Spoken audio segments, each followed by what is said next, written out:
Assalamualaikum. Halo penduduk dunia lonceng kecil.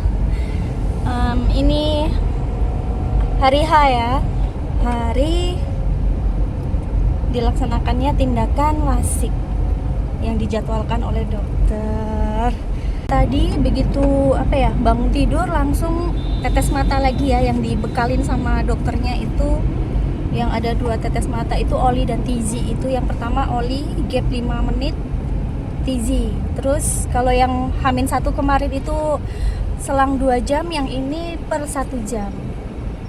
Ini sekarang jam berapa? 8.15. Oleh dokter diminta untuk datang di rumah sakit itu jam 9 teng sudah harus di sana. Jadinya pagi-pagi takut macet ya, karena barengan sama orang berangkat kerja.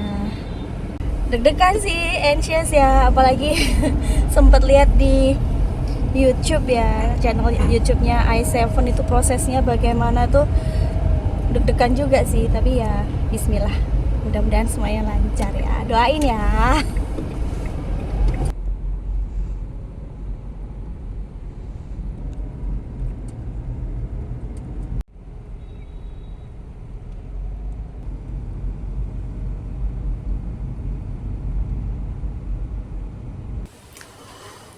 Assalamualaikum penduduk dunia lonceng kecil. Oke, ini baru saja selesai treatment lasiknya. Jadi prosesnya itu tadi sebetulnya cepet ya, cuma yang bikin lama itu antrinya aja. Jadi waktu datang ke hospitalnya dilakukan pemeriksaan lagi,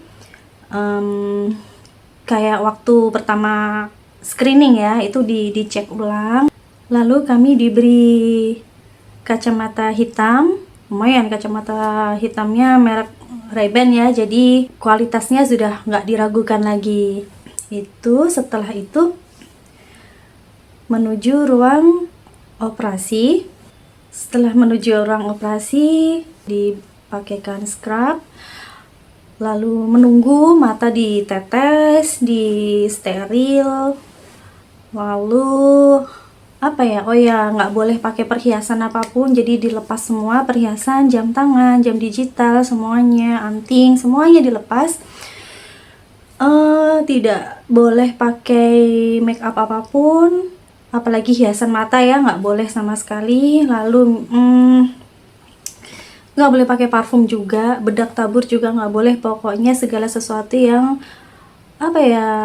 chemical dan bisa mengganggu prosesnya operasi itu tidak diperbolehkan. Jadi ya biar aja ya, biar face aja ya, nggak apa-apa. Terus by the way ini saya ngomongnya sambil merem ya karena setelah prosedur itu dianjurkan untuk lebih banyak mengistirahatkan mata, menutup mata.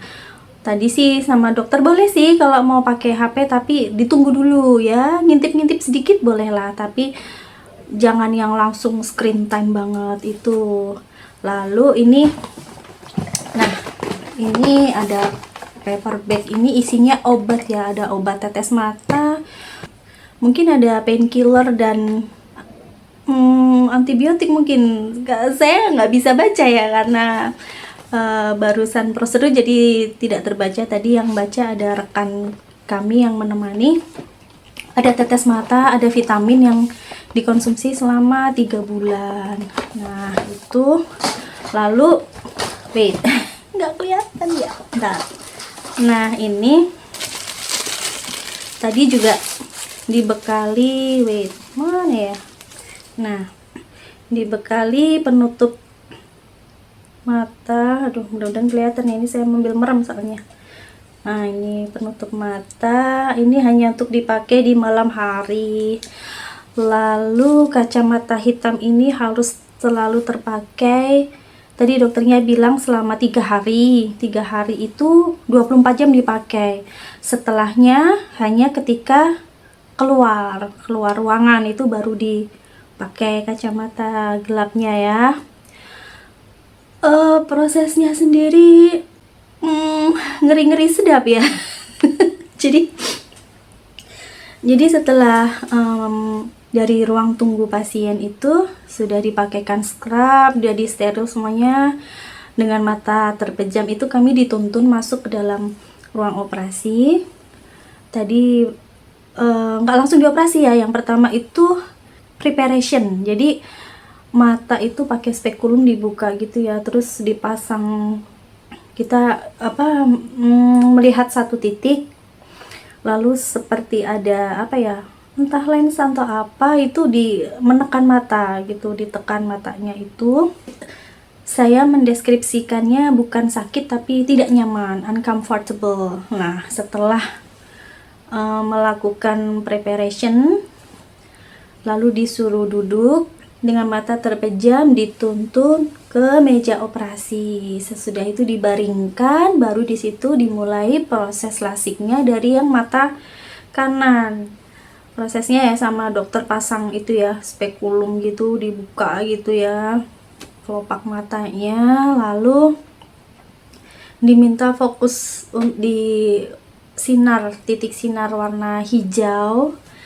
Nah, baru di situ dibikin sayatan kecil, dibuka ya, flapnya itu dibikin flap gitu ya, di kornea ya namanya ya, itu dibikin flap, lalu disuruh fokus ke titik warna hijau karena disitulah akan mulai di laser. Lasernya sebentar, 5 detik cepet banget, tapi ya ini ya kayak kalau IPL apa bukan ya, bau-bau gosong ya. Itu agak serem juga. Nah, itu 5 detik aja udah. Habis itu di rinse, apa namanya, di irrigation. Ya itulah, dialirin air, di steril semuanya, dibalikin lagi flapnya, disapu gitu permukaan bola matanya itu ya. Teliti banget dokternya tuh, pelan-pelan banget.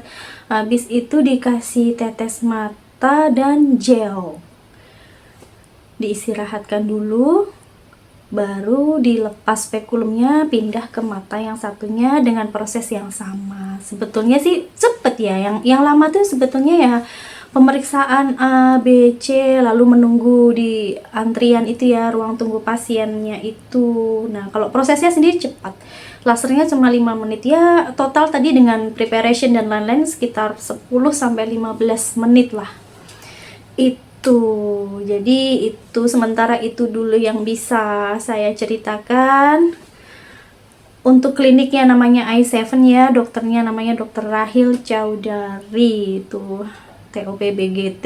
Memang dokternya tuh teliti, terus nggak cepet tapi nggak gerusah-gerusuh gitu ya. Kan ada kan orang tuh cepet ngerjain sesuatu tapi clumsy gitu. Nah, yang ini tuh nggak, beliau tuh tangannya cepet banget tapi telaten gitu. Dia itu lembut banget, dia melakukan treatment di mata itu nggak terasa sama sekali, hampir tidak ada terasa ada perlakuan di mata itu, saking beliau itu hati-hatinya itu. Untuk informasi lainnya mungkin udah cukup kali ya di sini ya, karena kalau untuk besok itu masih harus kontrol ke dokter lagi ya, kami akan dicek lagi. Nah, mungkin update-nya, mungkin jika ada yang baru mungkin nanti kami susulkan di video selanjutnya aja. Yang jelas sih perlakuannya setelah treatment hari ini memang harus mengistirahatkan mata dengan obat tetes mata juga, per 4 jam, per 6 jam itu ada. Lalu ada obat oral juga. Nah, untuk aktivitas tadi dokter menyarankan 2 pekan untuk istirahat. Apalagi kemarin treatment saya itu ada retina yang ditambal ya, jadi itu butuh istirahat ekstra. Nah, lalu tidak boleh pakai softline selama 3 bulan ke depan. Ini softline kosmetik ya, bukan softline yang power ya. Lalu olahraga berenang itu tidak boleh, itu harus 6 bulan ke depan baru boleh. Untuk olahraga berat itu workout atau apa-apa mungkin sekitar 3 pekan baru boleh ya. Kalau tadi baca petunjuknya dikasih ini sih, dibekelin sebentar. Ini dibekelin ini nih. Dibekelin ini ada do and don'ts-nya di sini. Oke, jadi sekian ya yang bisa kami share tentang pengalaman lasik di I7 Delhi, India dengan Dr. Rahil Chowdhury. Bagi teman-teman di India, khususnya di New Delhi yang punya problem mata atau pengen lepas dari specs ya, itu bisa deh konsultasi ke beliau. Atau buat teman-teman di manapun, di Indonesia atau dimanapun lah yang misalkan ada rencana tinggal di India, stay di India, atau sekedar pengen istilahnya apa ya, karena memang kalau dibandingkan dengan di Indonesia itu teknologi di sini di India memang lebih maju ya, maju banget, dan harganya sangat murah, lebih murah lah dibandingkan dengan yang di Indonesia. Nah, misalkan mengambil keputusan daripada lasik di Indonesia, aku pengenlah lasik di India aja lah, itu silahkan bisa konsultasi ke beliau. Banyak sebetulnya ya rumah sakit lain, cuman kami lebih percayanya sih karena sudah banyak ini ya rekomendasi dari rekan-rekan, jadi kami stick ke Dr. Rahil di I7. Oke, sekian dulu. Terima kasih sekali lagi bagi yang sudah subscribe. Kami doakan hidupnya sehat, bahagia, tidak kurang suatu apapun. Bagi yang belum subscribe, ayo buruan subscribe supaya tidak ketinggalan cerita seru, absurd, menarik, dan apalah-apalah dari dunia lonceng kecil. Jangan lupa klik subscribe, like, and share, dan jangan lupa aktifkan loncengnya. Kami tutup video ini. Wassalamualaikum, paka-paka.